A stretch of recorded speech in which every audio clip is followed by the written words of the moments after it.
Hello friends, नमस्कार। Welcome to my channel Shanti peace of mind. दोस्तों, आज हम अनंत चतुर्दशी की व्रत, उसकी पूजा, उसकी कथा और महत्व की चर्चा करेंगे। दोस्तों, अनंत चतुर्दशी भाद्रपद मास की शुक्ल पक्ष की चतुर्दशी अनंत चतुर्दशी के नाम से जानी जाती है। इस दिन शेष शैया पर क्षीर सागर में सोने वाले विष्णु भगवान जी की पूजा की जाती है और पूजा के अंत में यह मंत्र अवश्य पढ़ना चाहिए।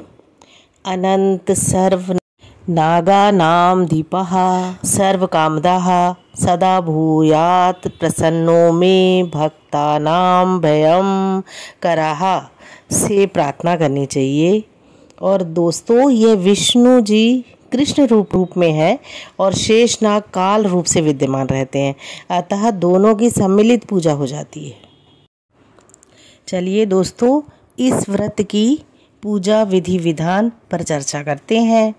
प्रातः काल नित्य क्रिया तथा स्नान आदि से निवृत्त होकर चौकी के ऊपर मंडप बनाकर उसमें अक्षत सहित कुशा को 7 कणों से शेष भगवान की प्रतिमा स्थापित करें। उसके समीप 14 गांठ लगाकर हल्दी से रंगे कच्चे डोरे को रख दें और गंध, अक्षत, पुष्प, धूप, दीप, नैवेद्य से उस कच्चे डोरे की पूजन करें। साथ ही अनंत देव और विष्णु जी की भी पूजा करें। तत्पश्चात अनंत देव का ध्यान करके शुद्ध अनंत को अपनी दाईं भुजा में धारण करना चाहिए।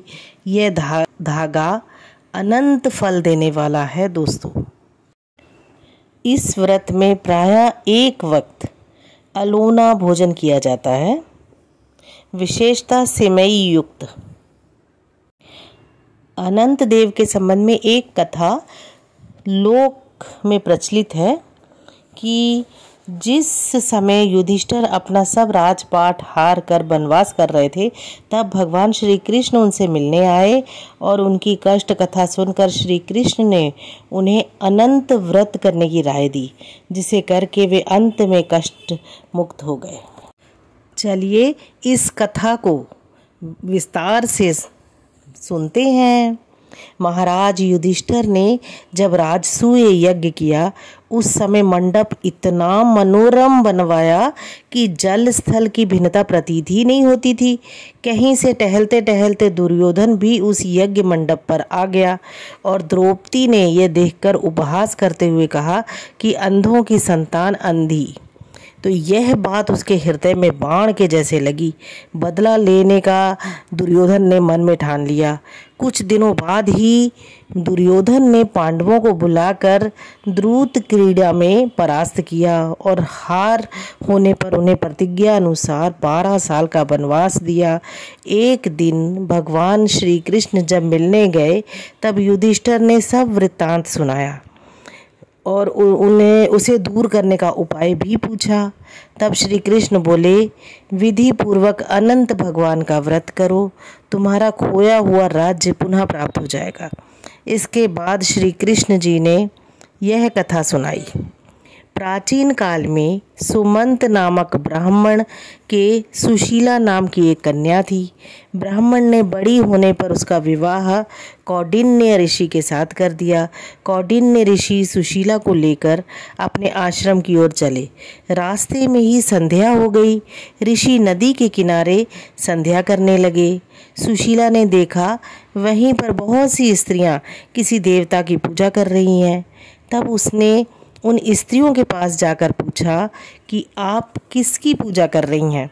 उन सभी ने सुशीला को बताया कि अनंत भगवान की पूजा कर रहे हैं और अनंत व्रत की महिमा बताई। तो सुशीला ने भी उस व्रत का अनुष्ठान किया और 14 गांठों वाला डोरा हाथ में बांधकर ऋषि कौंडिन्य के पास आ गई। कौंडिन्य ने सुशीला के हाथ में बंधे डोरे का रहस्य पूछा। सुशीला ने सब हाल कह सुनाया। कौंडिन्य ने डोरा तोड़कर अग्नि में डाल दिया। इससे भगवान अनंत का अत्यंत अपमान हुआ।